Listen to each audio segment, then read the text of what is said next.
আসসালামু আলাইকুম। আপনার সব কিতাখরা ভালো আছেন নি? আপনারা দেখতে পারা বরমচাল টু জাবদার রোড বন্যার পানি ডুবে গেছে। তো মানুষের অনেক কষ্ট হচ্ছে।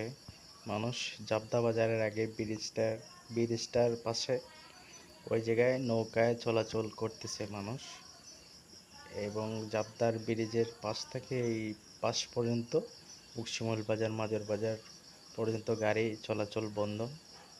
নৌকায় মানুষ পারাপার হচ্ছে। এই যে আপনারা দেখতেছেন রাস্তাঘাট বন্যার পানিতে ডুবিয়ে গেছে। তো আসলে সবাই দোয়া করবেন, আল্লাহ যেন বন্যার পানি কমিয়ে দেন। সবাই ভালো থাকবেন, সুস্থ থাকবেন। আল্লাহ হাফিজ।